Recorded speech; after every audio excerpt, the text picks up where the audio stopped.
Welcome to Cosmic Brilliance, folks. I'm really excited about today's show because my experienced, multi-talented guest, Ileana, the Star Traveler, will continue to reveal exact groundbreaking details on more advanced tech found in currently activating space arcs that she personally visited, as well as what's in the ancient Hall of Records that are scattered around the world and also off planet, like on Venus.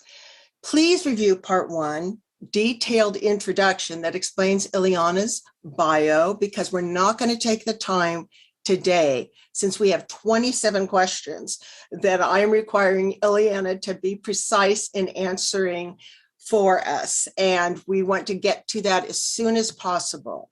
So not only is Ileana the Star Traveler, a member of one of the oldest Cedar races named the Elves, but she has many multidimensional abilities and one of the highest remote viewing scores at 90% accuracy rate. So grab your kids, family, friends, settle in and listen to these historical facts that you will be discovering about your exciting galactic human heritage. And please be proactive and share both part 1 and 2 classes.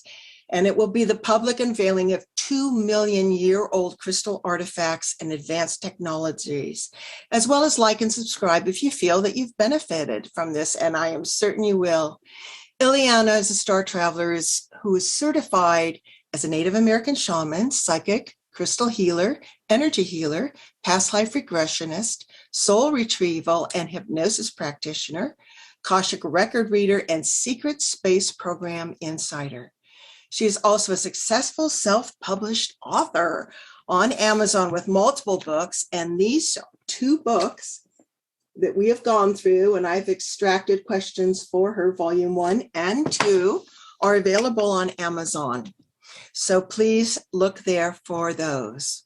Just a quick reminder again, folks, that due to the exact specifics and details that I've asked Ileana for, her accurate answers require us due diligence and will be necessary for Ileana's precise and scientific nature to mostly read the answers she wrote from that 2-volume series. So I know it's not always easy to listen to someone reading, but we ask that you have patience with this in this manner.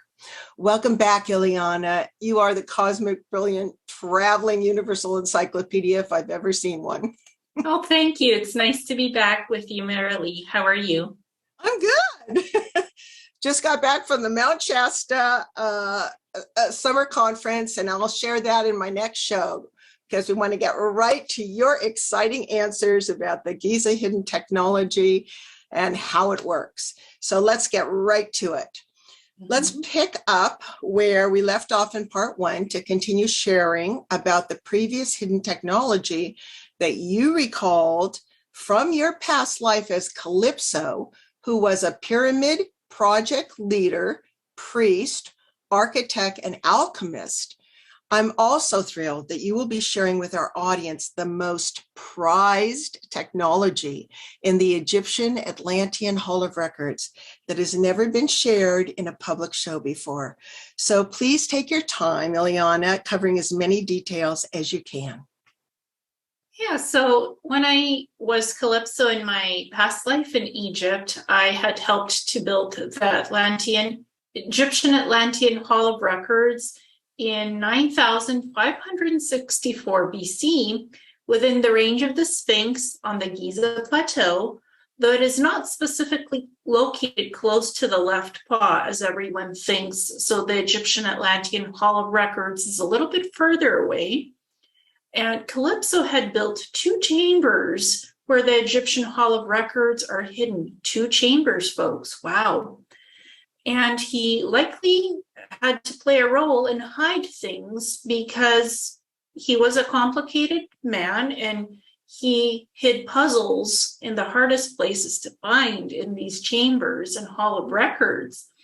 So for one to discover those records, one must be able to figure out the hieroglyphic puzzle piece map, where the hieroglyphic pieces line up with the floors, walls, ceilings, mazes, and antechambers of the underground complex. So just imagine, it's a huge Egyptian hall of records with Atlantean artifacts, a lot of technology, and you have to find everything through the maps, everything through the puzzles written on the floor, the walls, the ceilings. It's amazing.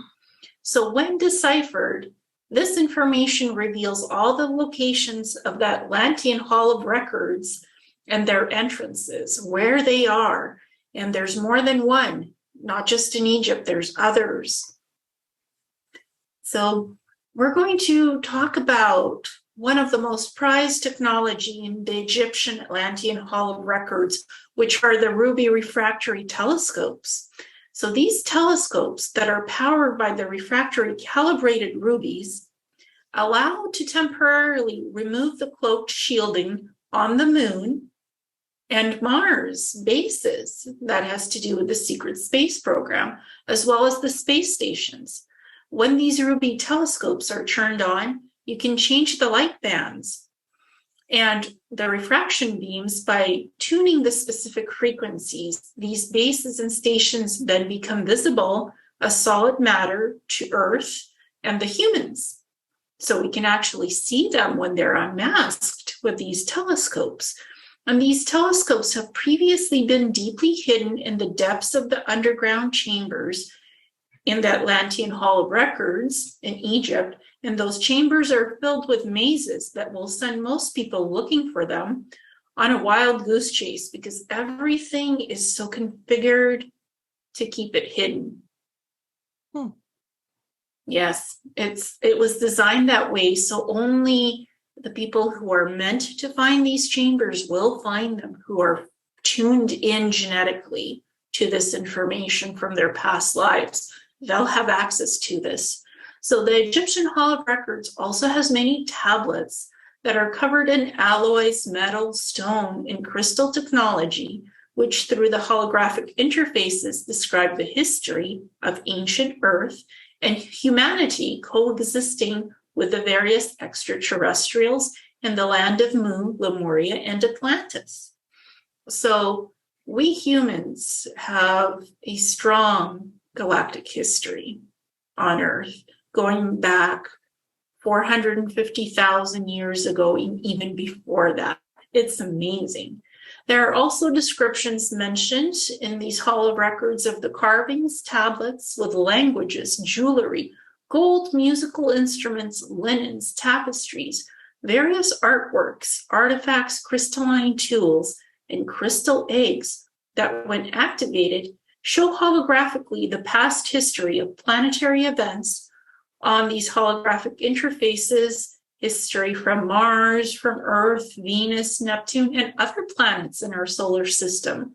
It's like seeing a movie with both the audio and video being narrated in narration.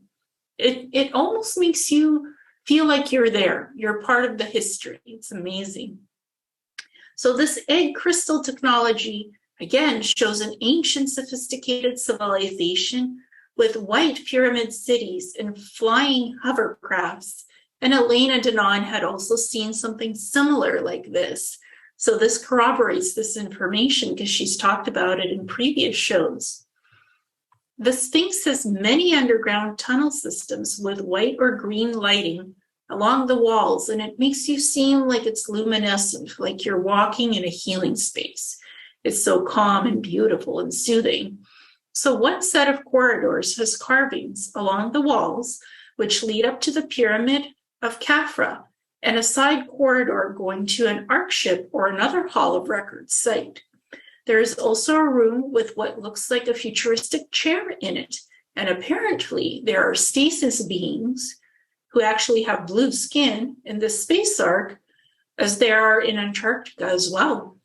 And I had briefly seen these beings in the stasis pods, crystalline stasis pods in Antarctica, and they were sleeping in stasis, and their souls can awaken within us and interact with who we are because they are us. They're part of us. They're the soul keys.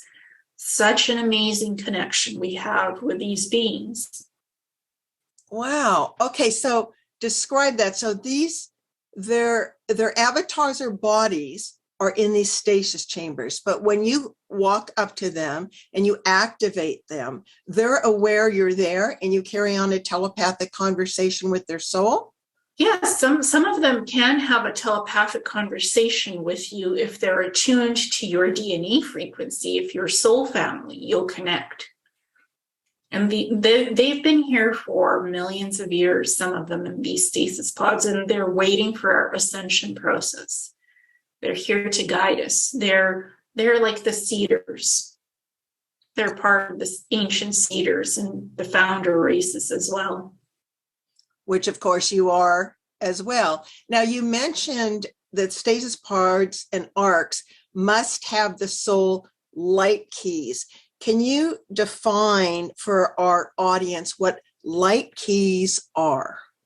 So light keys are beings that are genetically connected to their soul origins of past lives that can activate these arc ships and connect with these ancestral beings in the stasis pods. So light keys are those beings that have awareness of these past lives connected to these beings in the arcs.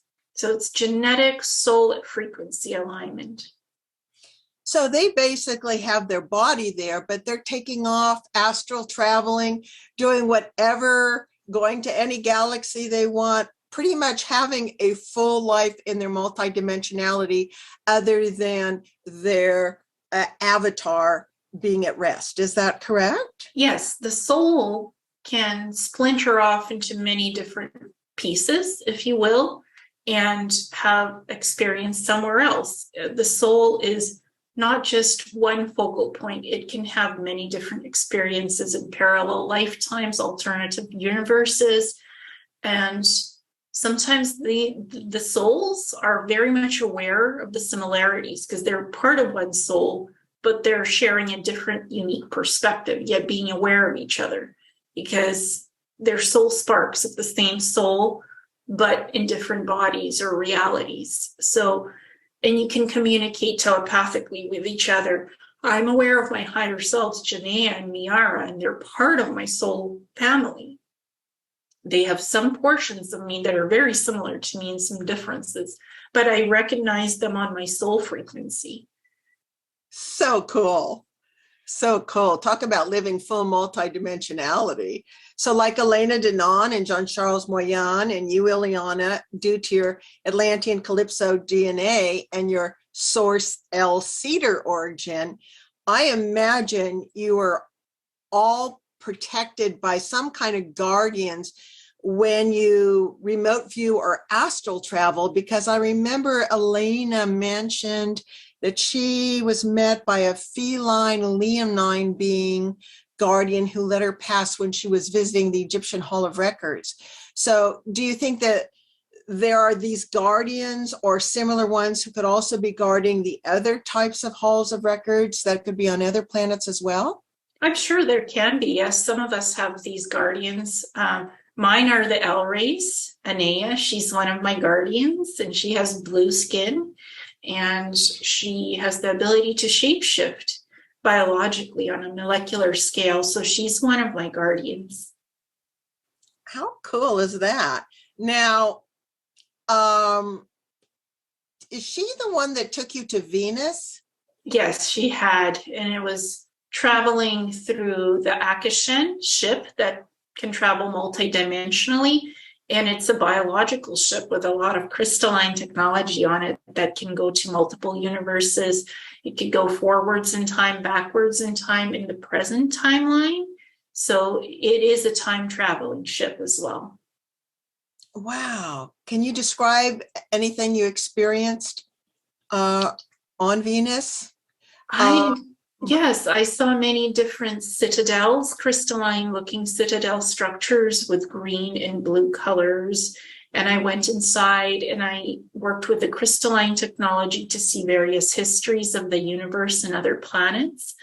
And I just remember wearing like a smart suit and being able to adapt to the environment wherever I went on Venus, because some places are colder, some are warmer, some are more desolate with mountainscapes, There's still lakes and water in some areas and some not so much, because Venus doesn't have a full atmosphere. It does have some, and you can walk around on it as long as you're wearing a special smart suit that filters oxygen, the air, and monitors your health capacity. Wow. Mhm. So she guided you, if I have this right. She's a 16th dimensional being, and she took you to the Citadel Hall of Records on Venus to interact with the crystalline disk technology. Now, how did that get activated? What did she show you? Like, how do you activate those things? This got energetically activated with genetics and the frequency codes for me to interact with the disk technology. So it's all based on frequency, energy, and genetic compatibility, because I'm part of the L race, and she's the L race herself. She's a descendant of the ancient builder races. So she's part of the original, you could say, seeders or founders who were here billions of years ago and started creation and forming these planets and Earth, and then started seeding humans and life forms and plants and animals. So we go way, way back in creation. It's amazing. So cool. I'm so excited for people to finally discover their true galactic history. It is just so exciting. Now, when you said it's activated by your DNA frequencies, does that also include sound and color or melodies, or not so much? It could be either of that. So basically, the stasis pods, the arcs, the soul keys, they can be activated by light frequency, by music, by sound, by color. That's why they're called the light keys. And for me, I had seen these different stasis pods, which are cylindrical round devices that can allow living bodies and souls to stay in prolonged sleep duration cycles without having any physical damage to the bodies. That I had seen in Antarctica. I didn't see bodies on Venus, but I saw guardians. I saw guardians with pale silver skin and in robes. So a lot of these ancient places have guardians on different planets. And again, in the Atlantean outposts in Antarctica, there were the crystalline stasis pods in the Atlantean outposts that allow the souls to have full awareness of what is happening in the universe. While they are in stasis, they can be fully aware of what's going on and even psychically interact with us. So the light keys are the human incarnates that are connected to the seeder races who can consciously teleport into the space arcs because they are genetically compatible with the frequencies of the arc ships. Like I was able to enter the Citadel structures with Anea because I have Atlantean past lives and I'm connected to the L race and the ancient builder races. So I can go inside these places and some of the arc ships as well. Oh my gosh, would I love to be a fly on the wall. So let's talk about the Romanian Sphinx that I recommended everyone read, the Transylvanian series published by Peter Moon in part 1. Can you share how old the Carpathian Romanian Sphinx is, who built it, and why? So the Romanian Sphinx was built about 2 million years ago by the Meldakians who lived on the planet Maldak, was destroyed. This planet was destroyed about 500,000 years ago during the various wars that happened in our solar system. So it goes back a long way.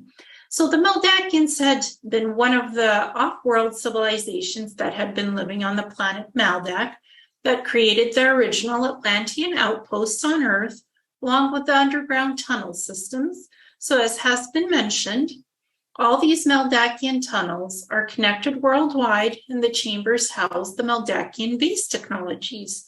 This tunnel network allowed easy travel from one Meldakian base to the other and to travel to the Atlantean outposts without being seen or noticed. So at that time, the Meldakians and the Atlanteans, they did not want the Neanderthals topside on Earth to see the different ET species which were living on Earth at that time that were facilitating the Atlantean genetic projects.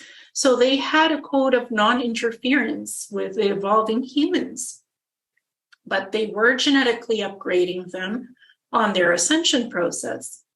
The Neanderthals were not to be interfered with, just energetically uplifted and genetically evolving, because they were still evolving as human beings and did not see beings different from them in looks and mind abilities. But their genetics were still being upgraded and evolved from a distance energetically. The Neanderthals were to be experimented on by the Meldakians for the purpose of upgrading the Neanderthal DNA to eventually become us Homo sapiens. And this was done successfully because we are here and we are continuing to evolve. So 40,000 years ago, the Carpathian Romanian Sphinx was built as a marker on Earth.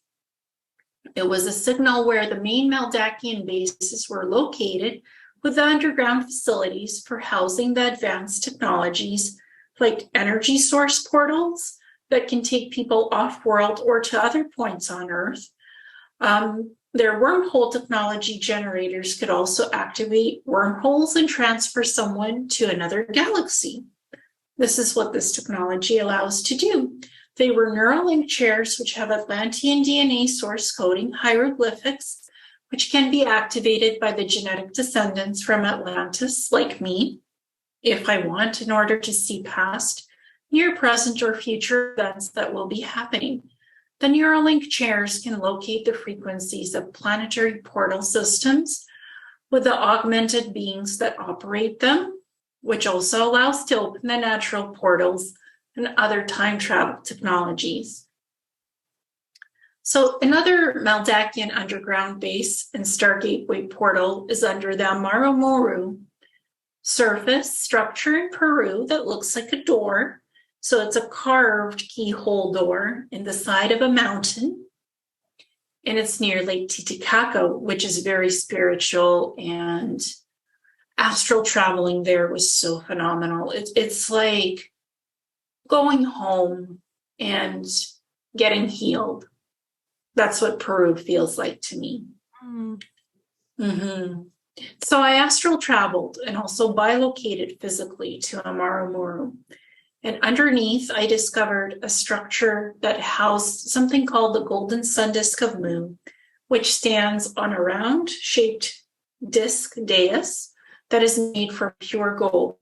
This Golden Sun Disk of Mu allows the ability to change planetary orbits and connect with crystalline technologies that could save planets from cataclysmic events that would or could destabilize the continual existence of evolving civilizations. The Golden Sun Disk of Mu, made from pure gold, as I mentioned, is needed to continue to calibrate the Earth's magnetosphere and its tilt axis for stable planetary alignment of Earth. Wow. Now, folks, I'm going to include in this show exactly what that golden sun disk and what the locations that Ileana is sharing for you, so that you will have visuals for those that aren't watching or listening to the podcast. So this seems like a really big deal if it can prevent cataclysmic events. So how does this sun disk technology activate? And what else is it used for? And did you activate it, and why? So the Golden Sun Disk of Mu was built thousands of years ago by a space breakaway civilization that is no longer living on Earth. And yes, I did connect with it, and I sort of activated it to get to know what its energy was about. So for me, the Golden Sun Disk of Mu was a cosmic mechanism that aligned the Earth and our solar sun to the great central sun of our galaxy and the light frequencies and light rays coming in. So it adjusts and balances that for our planet as well. This is important for keeping the planetary energies in sync with each other. From what I know, the Golden Sun Disk of Mu was brought to Amaro Moru for safety from the ancient land of Mu by the priests who knew that the cataclysm would occur due to the dark days of the Atlantean technology that had threatened the stability of the motherland, Mu, eventually causing the tsunami waves and the upheaval that filled the land and created Lake Titicaca. This is a huge lake. It's in high altitude. The golden sun disk of Mu was used by the priests and priestesses of Mu to attune the frequencies of soul creation to the stars and correct the alignment of Earth to the cosmos. These alignments had become out of kilter sometimes due to cataclysms, due to planetary orbit changes, or due to interference in the firmament by outside ETs or something else sometimes. And this would affect the tilt of the body of Earth. And the golden sun disk of Mu was kept in a hall high up on the Mother Mountain, where people could trek to attune themselves to the beautiful golden light rays that emanated from the central sun of our galaxy. So people could openly see this golden sun disk and work with its energies and frequencies to heal, to meditate. And it allowed them to become more aligned with their deep soul light and unite the collective consciousness of society. They would become more relaxed, peaceful, and gain a profound sense of oneness with all that is through this golden ray healing that they experienced. So this golden sun disk of Mu, it has 8 buttons on the circular dais or platform and symbols that can be activated through the frequency light spectrums that glow holographically from the disk. When I activated the proper sequence codes on the disk with these buttons, I traveled through those activated golden rays via the connection with the Sun Disk Gateway portal, where I went to the Andromeda Galaxy. There I met the Andromedans on a multi-tiered 3-deck space station that was powered by a graviton generator. So a huge generator that powers the space station, and it orbited a planet with 2 moons. The planet was mostly oceans with small islands. The sky was pink and purple. It was beautiful.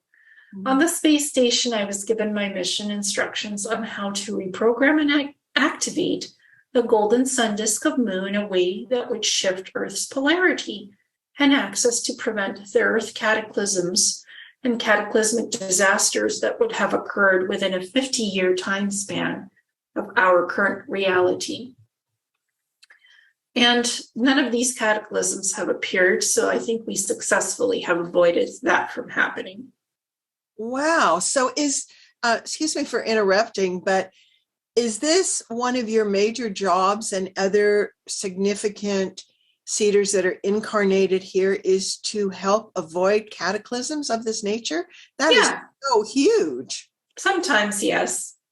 And I do this work quietly. I don't really discuss it openly because I'm not seeking fame. I'm not here to show heroism. I'm here to just quietly do the work that I do as one of the Earth Guardians and the Light Keys and Soul Keys. And there's others like me, I'm sure, that are doing their sacred work to keep us safe and to keep this beautiful light on the planet. So after this was done, I then returned back to the ancient metal tunnels under Amaro Muru on Earth, where the huge gold reflective sun disk remains suspended within the sun temple in the underground structure. My mission was to telepathically interact with the sun disk to help shift Earth's polarity and axis to complete my mission. So to put the axis back in normal tilt, I was able to reprogram the disk by pressing the 8 symbols on the sun disk in a certain order to activate that desired outcome energetically while studying the frequency light spectrums that glowed holographically from the disk. After the disk was programmed, I was to return to the Andromedans to continue learning from them. It felt like I stayed there for almost 2 months. Wow. Double wow. That is an important mission. And how, if I may ask, how did you know what symbols to press in what order? Is this part of all your natural abilities and your ability to access intuitively? Yeah, I was psychically and intuitively connected to the symbols. That's how I knew how to interact with them and work with them. Wow, this is so exciting. This is the first time that humans get to know this. I did travel to Lake Titicaca, and I believe, correct me if I'm wrong, that it's the largest freshwater lake that occurred after this cataclysm. Is that correct? I think so, yeah. It's very mysterious and it has a lot of spiritual things that are there. Oh, yes. And it has these amazing islands that are made of reeds that you actually walk on, and they have pigs and just the people sleep there. And you actually it's like this much. I thought I was going to go through into the water, but it was so much fun. It's an amazing high frequency place. So does Amaru Muru have the same advanced technologies in that underground base as the Romanian Carpathian Sphinx that you just mentioned? Yes, except the Carpathian Romanian Sphinx looks more like a large crystal skull, and the Amaru Muru looks like a carved doorway with a large keyhole in the middle, as we can see from some of your beautiful pictures. It's an amazing sight. Just imagine seeing a mountain, right? And in there's a huge door with a keyhole. And it looks brown, and there's vegetation, and there's other structures beside it that are ancient in those spaces. So both locations are halls of records, which include symbols of portal systems and universal knowledge library repositories that hold the history of how Atlantis was created, as well as the creation of Lemuria and Mu, with the holographic evidence how this was done on Earth. So even Peru is part of the ancient Atlantean civilizations that migrated from Atlantis to Peru when Atlantis fell. So in both these locations, this information is stored on the crystalline disks and also on crystalline supercomputer systems in these tunnels, Meldakian tunnels, having holographics that are embedded within the walls of the tunnels in the underground halls of records that the Meldakians had built. Whoa. This is the best descriptions ever. I feel like I'm right there on this journey with you. So describe for our audience how big those crystalline discs are and how were they activated? Is it a combo of DNA codes, telepathy, soul intent? How does one do that? Sure. So these crystalline discs basically contained the histories of planets, Mars, Moon, Earth, and other planets in your solar system. And the histories are stored on a disk about the size of 2 handspans. And these discs are obviously circular in shape. So they're circular and they're very smooth to the touch when you hold them in your hand and connect with them psychically, and you see the holographic information. And the discs are activated by holding them again in your hands and telepathically asking to see specific things like the planet and what historical events were happening there. If I wanted to see Mars, I could ask to see Mars and its history as an example. So these crystalline discs, then you can search through them for the information that you're looking for. You just think about a specific piece of information, and this information holographically appears on the disc. So it's visually floating above the disc, and you see this and you interact with it. So I would say that the activation of the crystalline discs does involve a combo of compatible DNA frequency codes, my DNA frequency connecting to the holographics, telepathy, and also the soul intent. You have to be very positive to connect with this ancient technology in order to get it to function and resonate in concurrence with the soul of the person that is connecting to it. Wow. And that, of course, serves as a safety feature, too, that you don't get someone from a lower frequency activating these. So how big is the visual? does it appear where you can actually step into it? Is it more like you going like this, playing with it? How big is that hologram? Well, yeah, it could be the size of a room. I never went through it because I would look at the star systems. I would mostly interact with star maps. I would see different animals, their genetic pedigree, different civilizations of beings. I wanted to see the planet's formation, what was on the planets, the histories. So it's almost like looking at the universe through a live cam, like a large telescope, like the Hubble, for example, and seeing everything in vivid color. That's how it felt like to me. This is so cool because hopefully all this, well, it is being available to the civilians right now because of these shows. And thank you, Ileana. And hopefully this will be given to everyone. And there will not be any questions about our amazing history, galaxy, universal travels, and multiple species we've worked with. I'm so excited. Now, the underground tunnels that I hear about in my research, including in the Transylvation series, they always seemed, like you said, to have a phosphorescent frequency, but no one can apparently find the source of that. So tell me about the underground tunnels in Amaru Muru and how that worked. Yeah, and I find Radu Cinemar's Transylvania Sunrise and Peter Moon's books amazing. And it's so similar to the Amaru Muru stuff in the descriptions. So what I found that under Amaru Muru Star Gateway portal, the tunnels have crystalline holographic computers that are linked to the metallic-like walls of the tunnels. Those computers are activated with glowing colors of green, yellow, and blue symbols that look similar to the Egyptian or Sumerian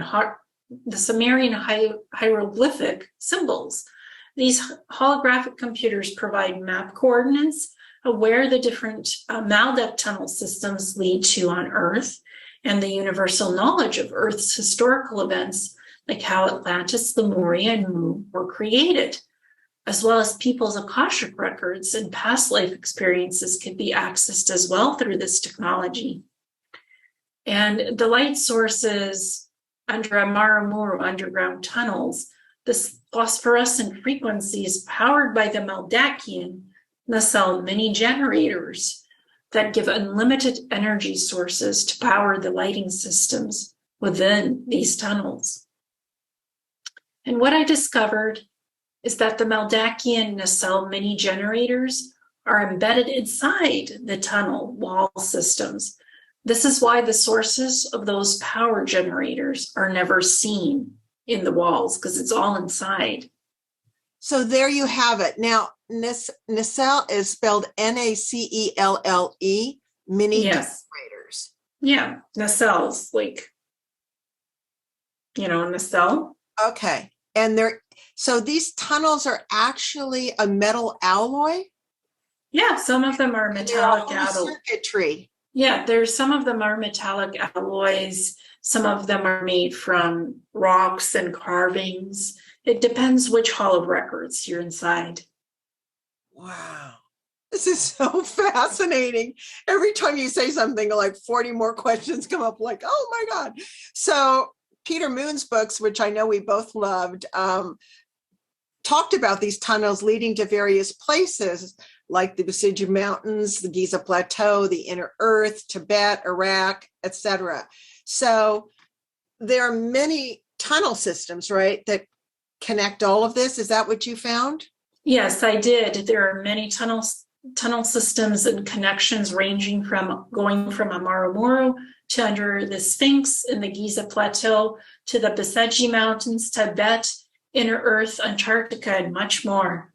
Oh my gosh. Now, do you have any knowledge of the third tunnel in the Transylvania series that goes to Tibet, the location and what the tech is there? I have a note here that says on page 499 of volume 1 of your book, which you just showed, you said that Jean-Charles Moyen had portaled to a location under Mount Kailash in Tibet where there were Tibetan temples. And there was also a space ark ship along with stasis beings, which were the same as what had been described inside the space arks you visited in Antarctica, where there is a liquid blue round portal close to the ceiling of the craft that Jean-Charles said kind of sucks him up and takes him immediately to the other ark ships. These portals are connect. So do you have anything else that you can share about that? So I'm not super familiar with the third tunnel that goes to Tibet myself, other than what Jean-Charles Moyen had described in his interview with Michael Salla, and what I had transcribed from that interview as notes credited to him in my books.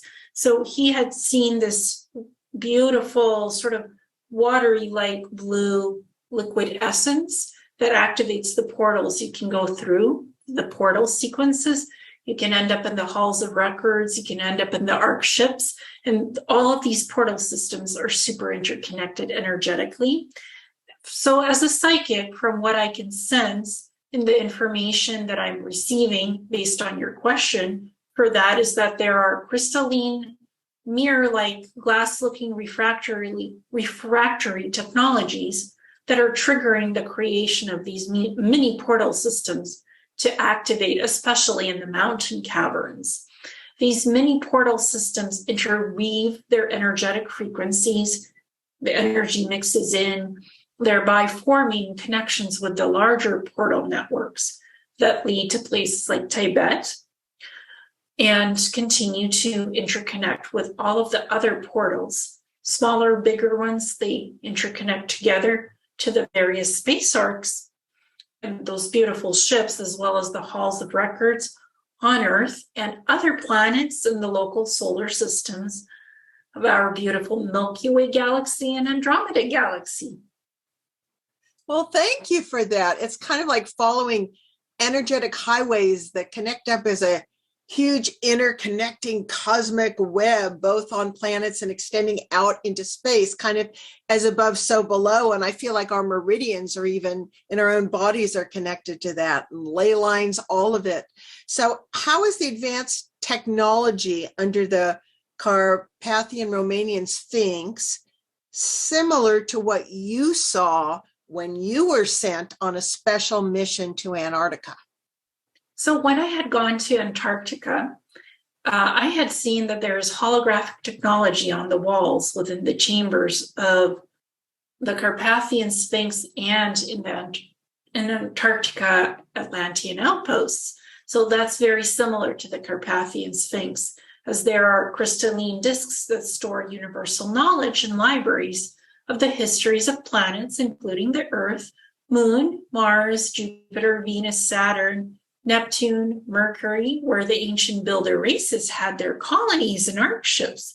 They also had their portal technologies going to different places on Earth, where the Atlantean halls of records were located in Bimini, in Bermuda, and also on other places in other worlds. So it's like Bermuda Triangle is a huge Atlantean outpost.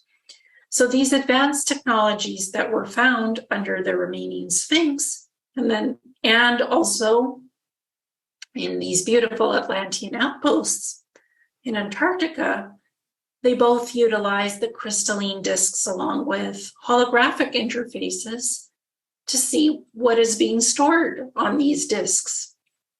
This is how these technologies are similar to each other, because they show how everything is interconnected and intertwined in the universe. Absolutely. And how important crystalline power sources and technology has always been and will continue to be. Mm-hmm. So now describe for our audience, what does it look like when these portals activate? It can look like a watery liquid, or it could look like just like you're seeing something else on the other side. And the portal technology has plasma field arcs around it. When the circular metallic-like discs are activated, you see the frequencies, you see the energies. The person walks through the blue-colored plasma field, if that's what it looks like, or it could look like another color in the portal system, and it transports you to the various locations on Earth or other planetary systems. That's amazing. Now, you were a secret space program asset for the planetary cores and stationed in our Antarctica as well. You wrote in your book, let me check here so that I have that right, that in 2018, Brett Stewart remote viewed the most significant relic in Antarctica. So, drum roll, would you share for the first time publicly what that most significant relic was, please? Sure. Yeah, it's considered to be a very significant find, obviously.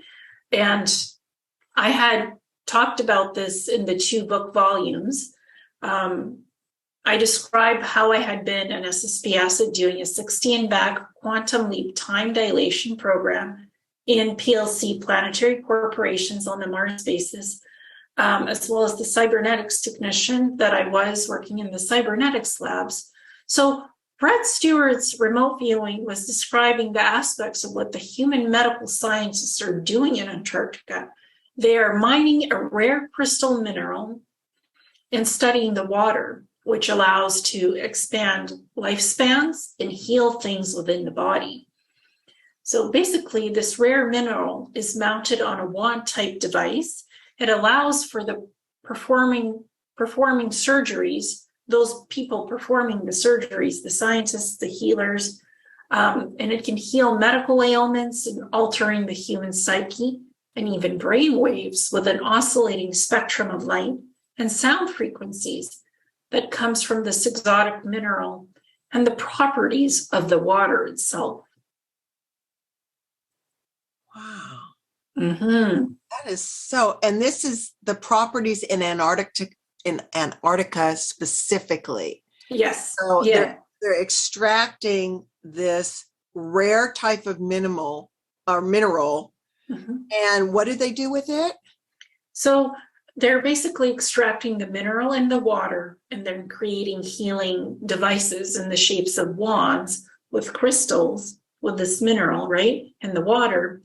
And again, I know this from my SSP asset experiences, obviously having been sent to Antarctica by the PLC Corp, that they're doing this deep mining and extracting the rare type of water mineral to create the biological drug serums for life extension, life expansion. They're also currently perfecting this in a glass dome lab facility in Antarctica. And that was one of your specialties, cybernetics, drug serums, Neuralinks, all of that. So I can see why they wanted to send you there too, not only for all your abilities, but your expertise. Super fascinating. These are the kind of tech that for our health that I hope come out soon, slowly. And I believe that this is the first time, folks, that this level of exact comprehensive details has been given to the public. And thank you so much, Ileana, for your willingness to precisely answer these questions from your own personal experiences and your remote viewing. I really appreciate it. So the crystals and the crystalline technology, as you have been discussing, seem to be the number one priority for multiple use applications and agendas in all various secret space programs, along with emphasizing, albeit privately, the importance of developing consciousness and psionic abilities, which of course they sidelined and poo-pooed publicly, so people don't focus on that as prime importance. Hopefully, it has become more and more obvious to all of us in these last 20 years that consciousness is key and has always been key in activating and initiating everything, especially when it is developed. And crystalline technology, of course, amplifies multifold our thoughts and attentions. Do you agree with this? Yes, indeed. I think that in the case of having crystals and the crystalline technology, it's what the SSPs are focusing their attention on for further developing, studying as energy sources that are viable, right, to create healing tools, healing devices, as well as the more advanced technologies like spaceships that can go beyond the speed of light. They have that technology now. So what Brett Stewart had remote viewed about harnessing crystalline technology, it's exactly what was also being done in the Atlantean outposts way before all of that stuff, because that crystalline technology is still there. And Planetary Corp are trying to figure out how the medical devices work, like the crystalline Neuralink chairs, for example, that can literally cast your mind to the universe, help you to transport to other places, time travel with your consciousness. That's some of these things that these crystalline Neuralink chairs do. Just a little bit as an example. And again, it seems that Brett Stewart had confirmed for us what I had seen as well, that this work is currently being done in the glass domes and the Antarctica facilities, where there is a Space Alliance base. And the PLC had mined the rare mineral in Antarctica, and they were using these glass dome lab facility place in Antarctica to study this advanced technology, this mineral, the water, the wands that they made. It's amazing. And do you have any guesstimate? Because I do know that we're going to have to end up being more patient than we want to be. But I do know that you had mentioned in previous shows that you had access to the PLC database. So do you have any idea when these kind of handheld devices might be coming out at all? Is there any guesstimate? I think 30, 40 years from now, and as well as the biological drug serums. Now, people are asking, when is the medical pods coming out? And I had seen that in these databases on Mars, in the PLC databases, the timeline was 300 years from now for Earth. And this still resonates for me as the timeline. I know that's sad for so many that are suffering, and I'm just hoping that through our consciousness, maybe we can speed that along. But I know that your database has been accurate so far. So do you want to give us a little bit more information for our first-time listeners about Neuralink chairs and how they are used, et cetera? Sure. So from what I understand, working with the crystalline Neuralink chairs, they are thought to be physical and thought consciousness, ancient technologies that can connect with beings' minds in order to augment their psionic abilities. And this is what comes from within us, these precious abilities, and increase people's intelligence to process large amounts of information. As well, the Neuralink implants that Planetary Corp has designed are neuronal devices which are connected to nanotechnology with people's brains, neurons, and axons. The nanotechnology is beyond microscopic. So it's not microscopic. You can't see it on an MRI scan in the brain. It's such precise technology. So these Neuralink implants are partially etheric energy cores. That's why you can't see them on an MRI scan. And the rest is made from the nanotechnology, which is beyond microscopic, and it cannot be easily detected, like I said, by MRI scanners or the other types of body scanning technology that currently exists on Earth. Now, this would be a good time, since you have had so much personal expertise with Neuralinks, and yours, we won't get into all the details, but the gold had leaked and you found out a way to heal yourself, which is extraordinary, and had some assistance with that. So I want you to express to the public that even though Neuralinks can be used in occasional ways, like on pilots or with consciousness assisted ships, you aren't pro Neuralink implants in people. No, I'm not pro Neuralink or Neuralink. What Elon Musk is creating is called Neuralink on Earth, and it's microchips going into people's brains, animals, to get tested. I don't condone that, and I think that has even been stopped, preventing him from launching satellites that connect AI systems to these implants. I think that has been stopped. And that's not our human timeline anymore. We're not going the route of transhumanism. I think we are evolving organically, and our organic bodies are sacred temples of life and light. Organic evolution is what ascension is all about. It's not transhumanism. It's not nanotechnology fusing with us organic humans. That's not where we're heading. That's not the reality we want to exist in. Thank you. Thank you for that, because that's important to share and for people to hear that.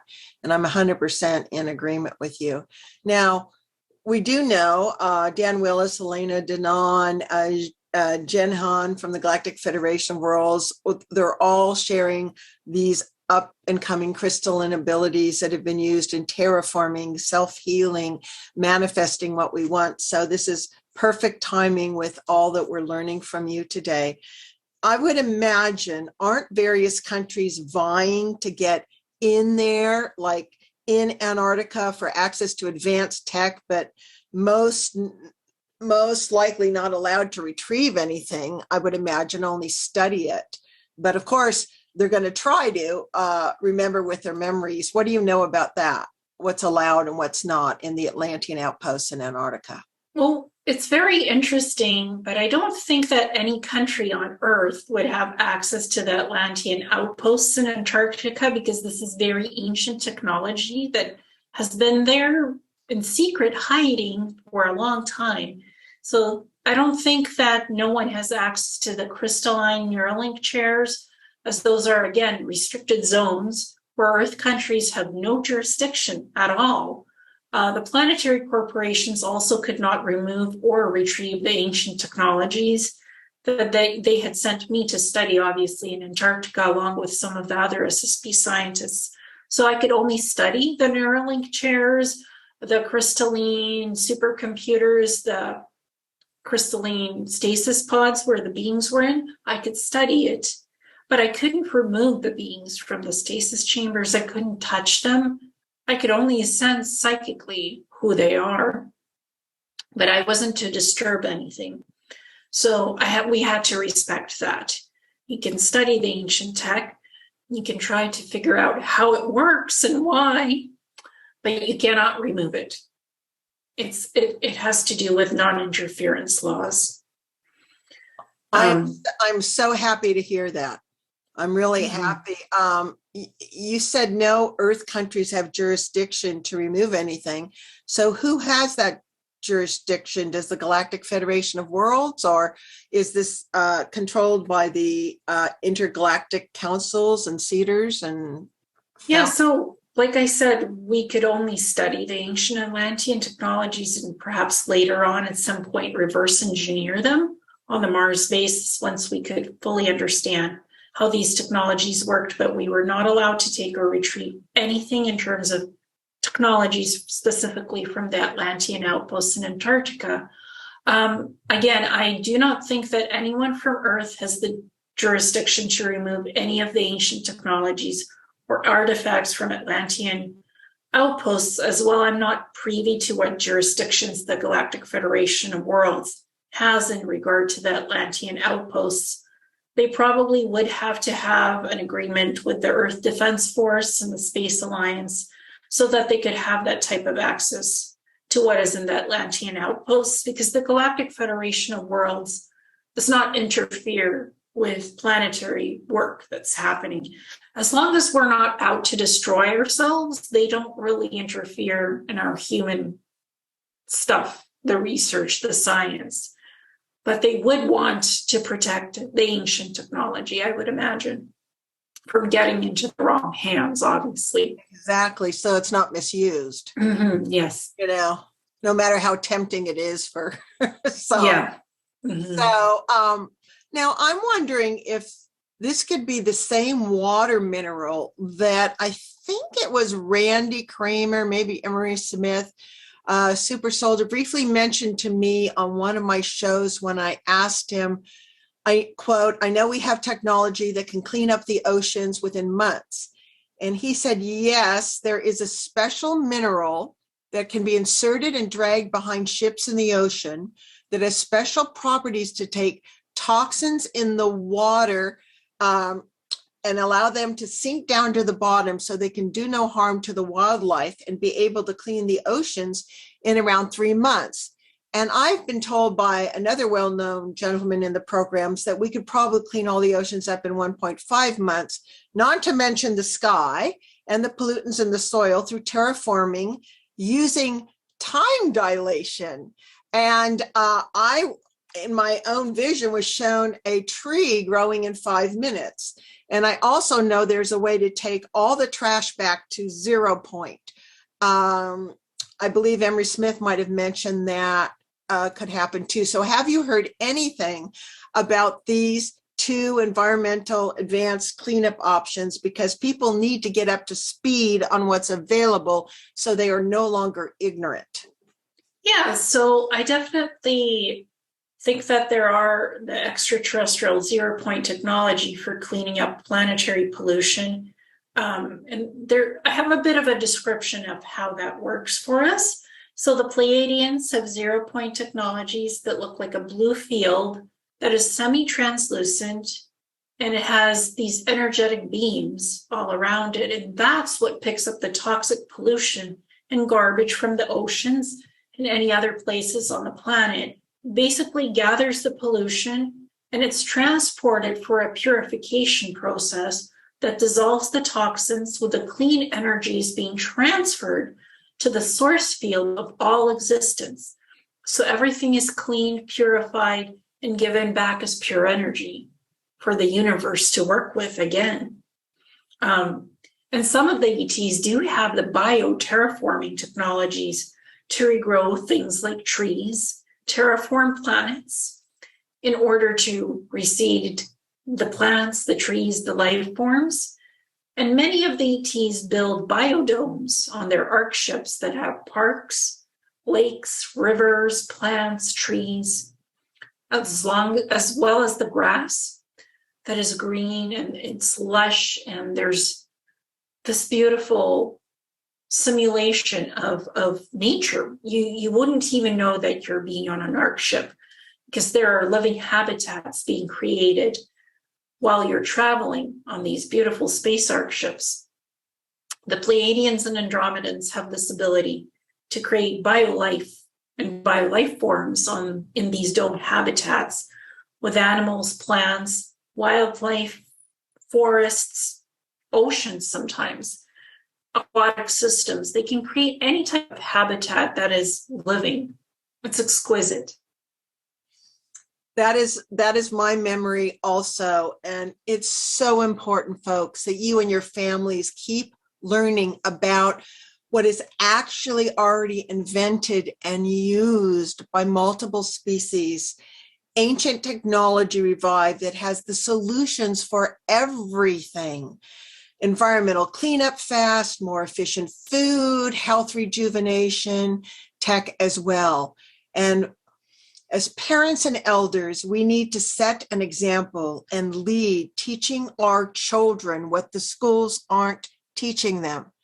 Every young adult I have shared this with is excited, and it enlivens their spirits and souls and brings hope back. So this is why we're doing these shows, to get informed, to understand the tech we have, and to motivate these incredible leaders and children that are activating their full potentials to bring this kind of technology that many of them have resonant in their frequencies because they are galactic humans, and bringing this forth into our new world. So thank you so much. Now, crystals and crystalline technology, as you stated multiple times in this show, are used in a variety of ways, and healing being one of my passions. So can you talk about that for healing? Yeah, I mean, for me, I do a lot of energy healing, and that's a passion for me as well. And I work with crystals. So for healing crystalline technologies with the rare mineral device one that we were discussing, I think it could be a simplified version of something that perhaps is a holographic medical pod that also uses portions of crystalline matter to heal ailments, diseases, disorders. As crystalline healing, it's basically is the new form of regenerative medicine for healing in our near future. And even now, healers are incredibly amazing. They work with crystals. They work with energy frequency, with the tuning forks. When you combine all of that together, it's amazing healing technology. It's already here, folks. Yes, yes. And I will have on my show a person who is building a preliminary one of that. It's very exciting. So we need to keep our eyes out for. It's not the super advanced Andromedan ones. We know that's probably a ways off, but anything that uses color, sound, frequencies for the benevolence of all. And as the founders and seeders stated, crystals are the most elevated form of matter. So that's a direct quote from the founders and seeders. So what would you like to add to that? Well, also use them to power spacecraft, correct? Yes. But I love crystal gems. I love double terminated crystals. I create my own wands. I create my own staffs with these crystals on top, and I use different colors, different shapes, double terminated, single, and I just interchange that with either having that's vocal crystals are so important because they have many facets. It's a clear Vogel that looks like a Vogel to me. Yes. Mm-hmm. Yeah, Marcel Vogel created these. I use wood, I use clay, I use gems, I use crystals to create the wands that I hold in my hand, and I heal the chakras, the body, the staffs to balance energy in my home and in the body.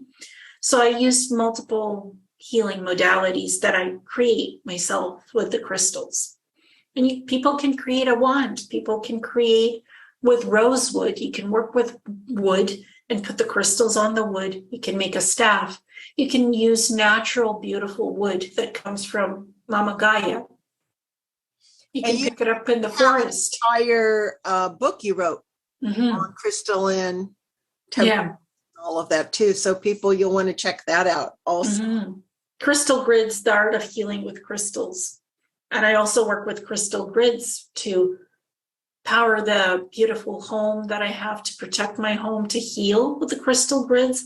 Crystals are so amazing. You can use them in multiple ways for healing, for spiritual upliftment. It's amazing. And also 2 million years ago, Antarctica had shipbuilding facilities, right?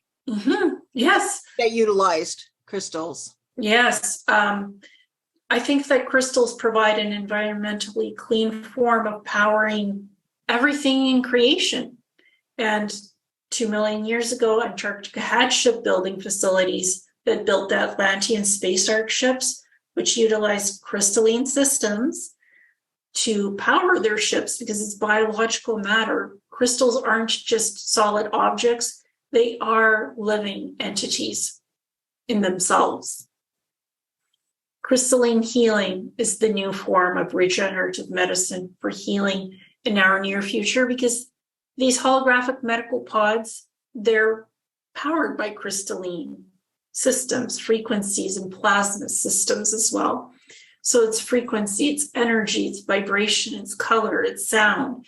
It's all connected to the piezoelectric facets of the crystals. Beautifully said.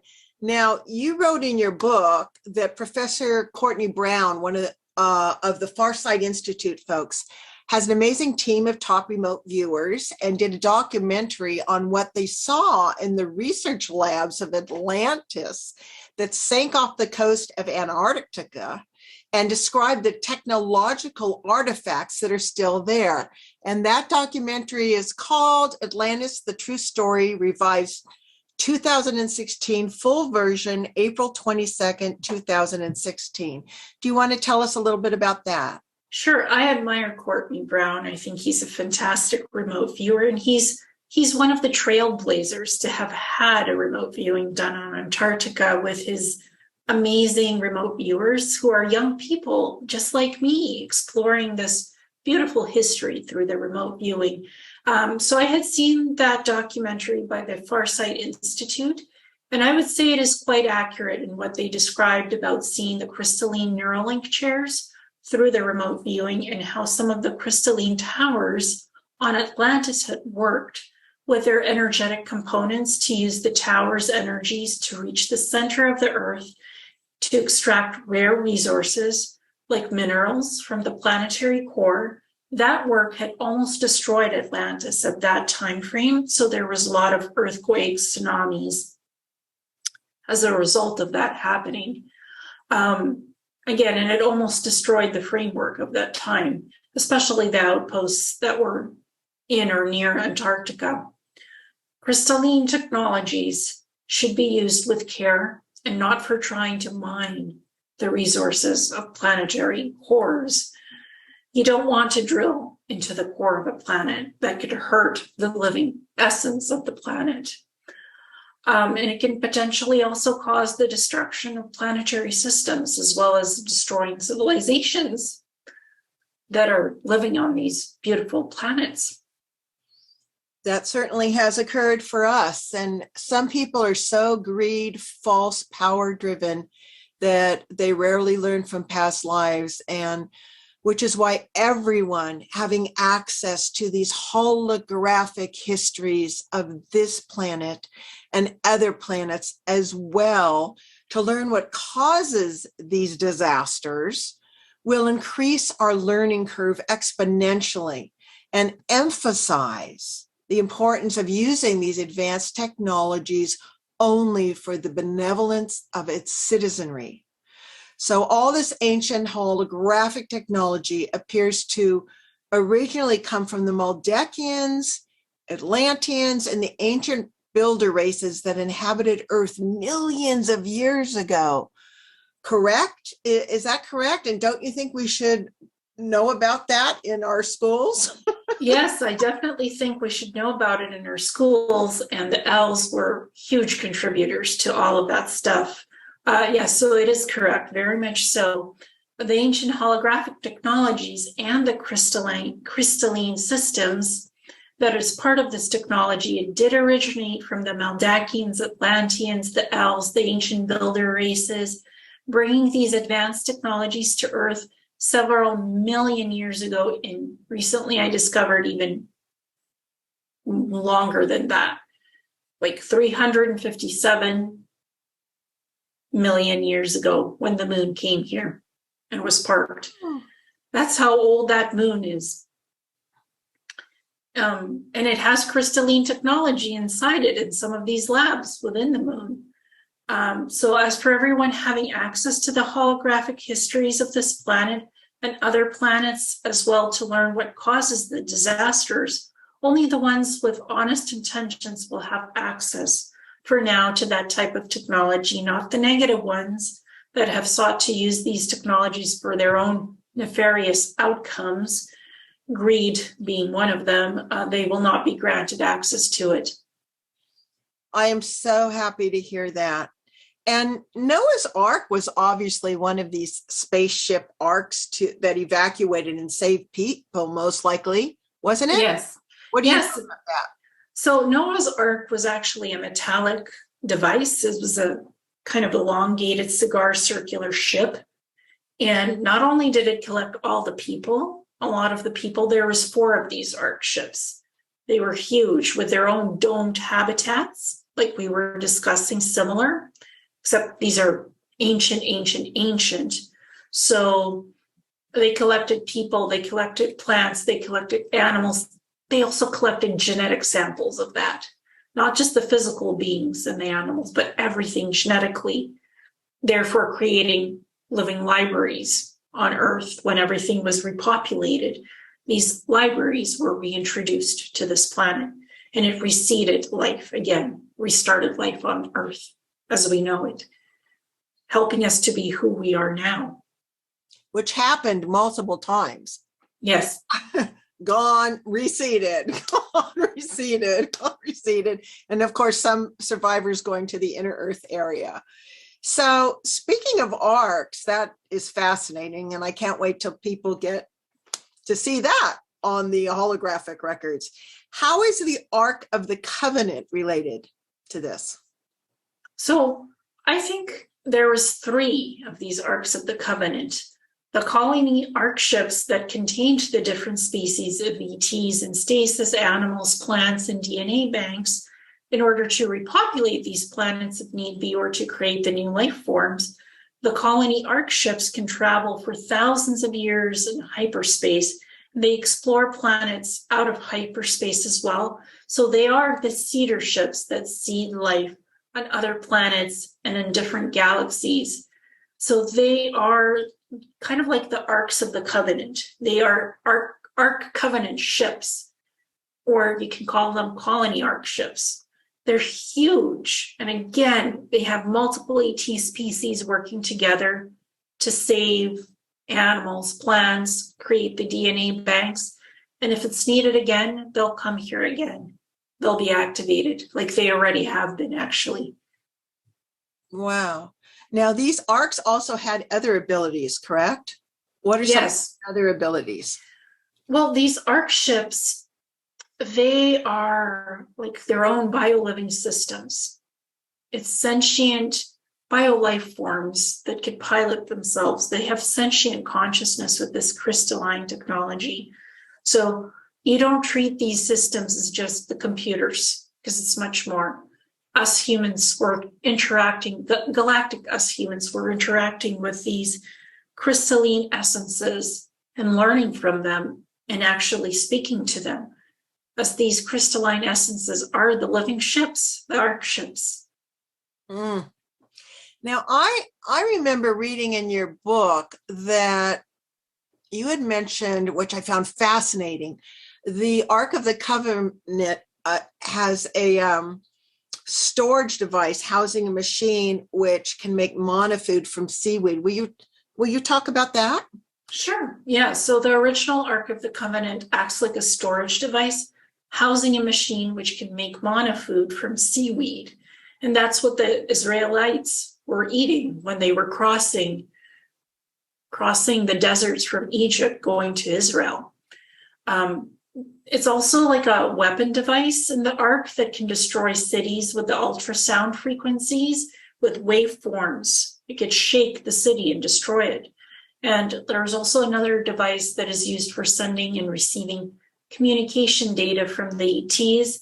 It's like a dial-up generator, and some humans can connect with this technology psychically and make it work. And some of these guardians who were protecting the Ark of the Covenant, they were able to connect with this technology. There was also the mini pulse portal generators to open the teleportation portals. Wherever they wanted to go, they could do it. The colony ships that looked like space stations were called Covenant Space Voyagers. And they had carried the Arks of the Covenants to Earth. That's where these Arks came from. I think that one of these Covenant Space Voyager Ark ships may have ended up being stored close to the Temple of Solomon in Israel. And the first Ark of the Covenant is actually under the Temple Mound in Old Jerusalem in Israel. Oh, that makes total sense. And that can also, its many abilities could explain the stories of Sodom and Gomorrah being demolished and parting of the Red Sea. Now, in my research, just like yours, the manna has been was used as a food source and be referred to as white gold alchemy as well. So what does manna mean to you used in that context as food? Well, I think manna can be used as food. It can be converted into food, or it can be used as white gold, as it has several different applications depending on how you choose to utilize it, what purpose, what function. The white gold, in that form, it's to help heal and rejuvenate the body. Manna on its own as food is different than the white gold manna. Still gives nutrients, but the gold even gives more nutrients for the body to heal and sustain itself. Yes, thank you for clarifying that for our audience, because many of us are taking different forms of white gold. Now, you also went to Venus, one of my favorite planets, and activated this disk technology that you were describing throughout this whole show. So explain that and how that technology compares to Antarctica when you went to Antarctica on assignment. So basically, using the Neuralink chairs that were in Antarctica and the disk technologies on Venus, the Neuralink chairs allowed me to see the historical events on different planets, timelines, and to physically open up the portal streams and travel to different locations on and off planet, as well as to access information through the holographic interfaces that were connected to my Neuralink implants, which I don't have now in my brain. And that was inserted in my brain when I still had them in Planetary Corp. I don't condone them. I did psychic surgery to remove them in 2017. I no longer rely on anything Neuralink or nanotechnology to activate my abilities. I'm all organic and naturally working with my abilities, which we all should with our psionic abilities. Yes, and keep developing them. I totally agree. Now, the similarities between the Carpathian Romanian Sphinx and the Antarctica Atlantean outpost technologies, were those the technologies that are activated through consciousness abilities, as we were talking about? Yeah, so almost all of the Holo Records technologies had and have crystalline and holographic computer interfaces that allows beings to work with them even when there are physical components to those technologies. Okay. So the intent and the consciousness is always key. Yes. So what specifically was your mission in Antarctica and why were you sent there? You had several missions, correct? Yes. So I was sent on several missions to Antarctica by the Planetary Corporations through the Mars Secret Space Program, quantum time leap dilation, time technology. It's done through that. I was to study and catalog the energetic and physical workings of the crystalline Neuralink chairs that I had found in the Atlantean outposts. That was my primary mission of why I had been sent to Antarctica. And as a side benefit, I saw the blue beings in stasis, which I think are Andromedans and Pleiadians, and similar to what Jean-Charles Moyen has been describing, and Ileana Denon as well. So I had been working on Mars with the Neuralink chairs that allow people to travel through the portals psychically with the mind, not physically. And this is similar to Rado Cinemar's experiences, where you get time travel through the mind, through this technology, crystalline technology found in Egypt and the Boseji Mountains, as well as in Tibet. So they also allow the person to view the past, present, or future events with mind time traveling. So those are the similarities. The Neuralink chairs can look simply like stone chairs, metal chairs, or gold, silver. The person sits in it and psychically connects to the Neuralink of the chair matrix, to the crystalline technology, to the gold, to the silver. The crystalline Neuralink chairs from the Atlantean outposts in Antarctica have the holographics on them that are coded for only those who have the Atlantean genetics in order to activate them. Since I'm an Atlantean descendant and I've had past lives in Atlantis, I was able to activate this technology. I've been a geneticist, a mermaid, a historian, galactic historian.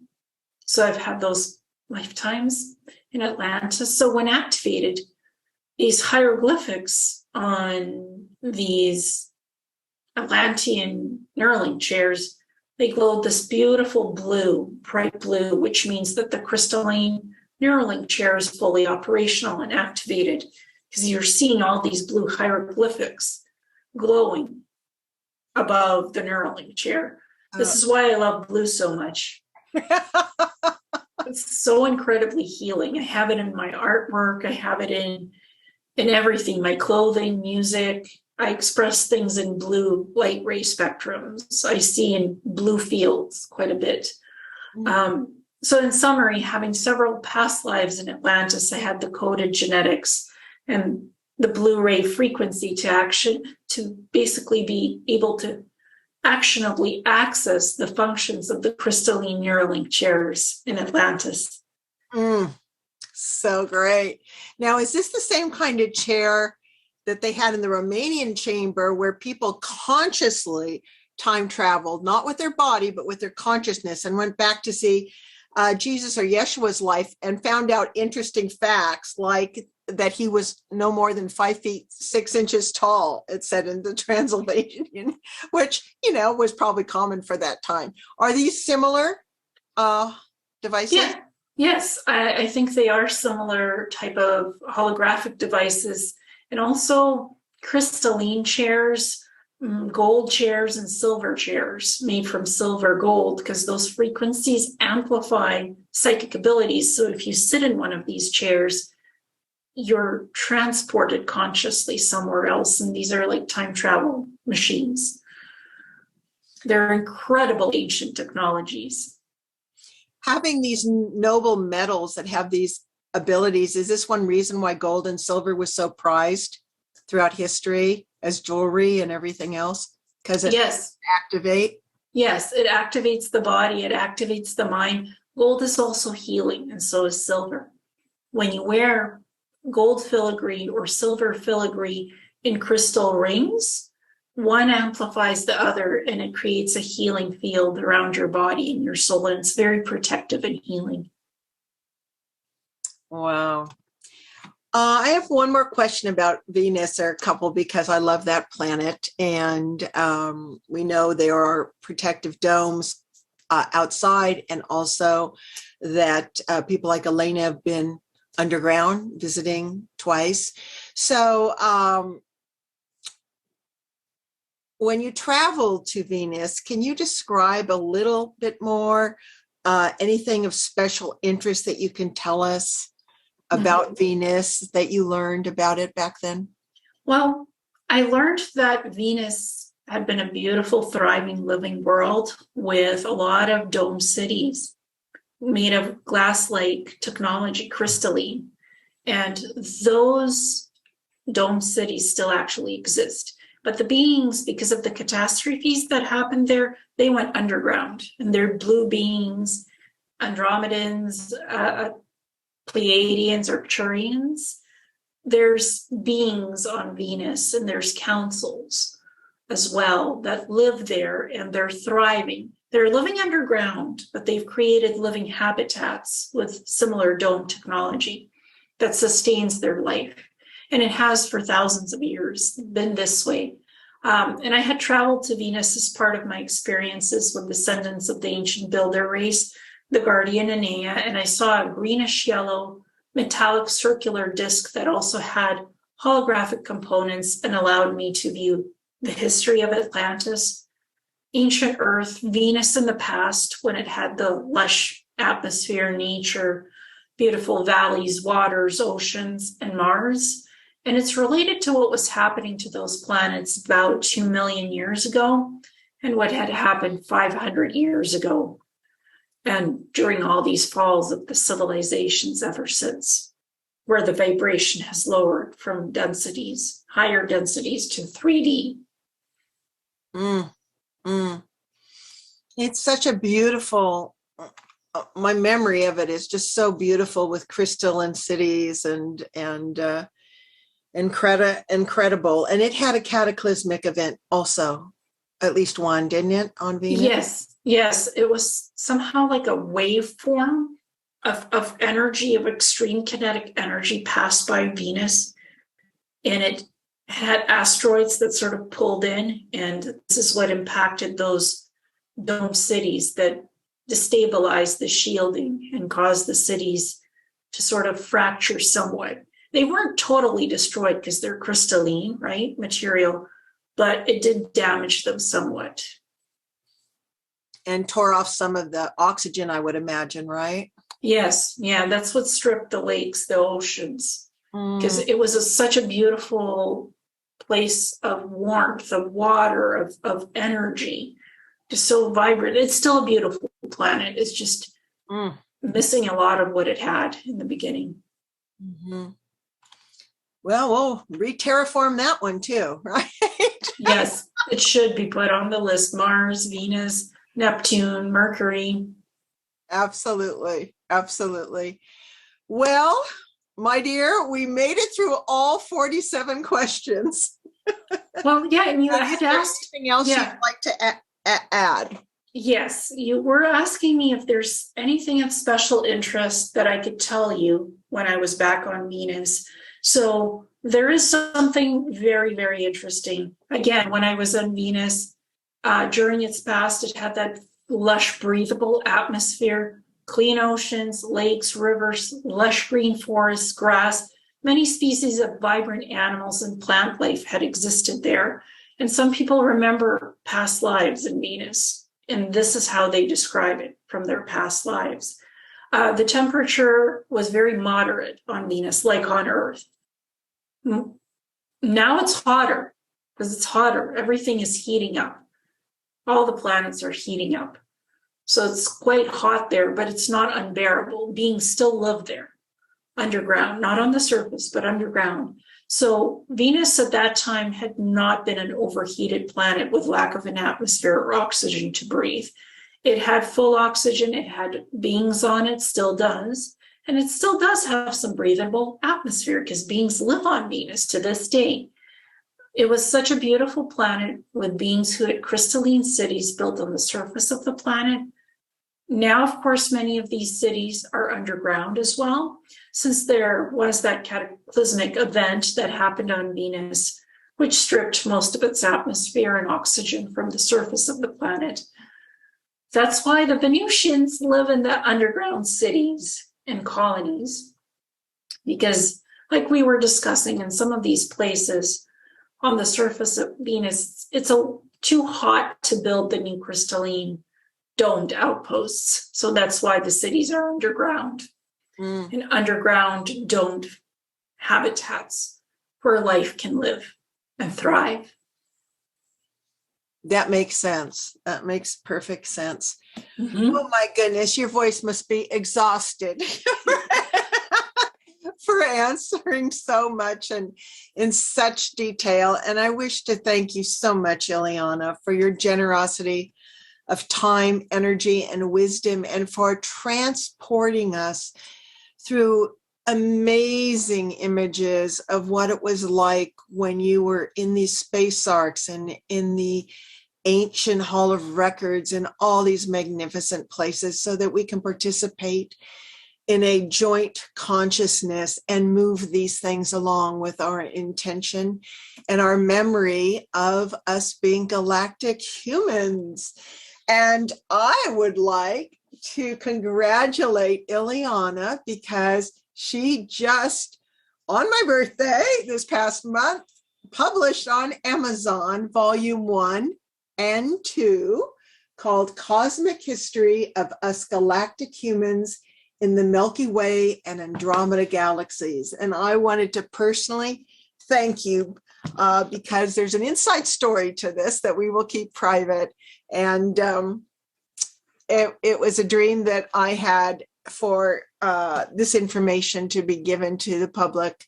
And thank you so much for doing the work and the incredible compendium of bringing forward all our favorite historical researchers and correlating that data. So people, you're going to want to buy this and have it on your coffee table for the entire family.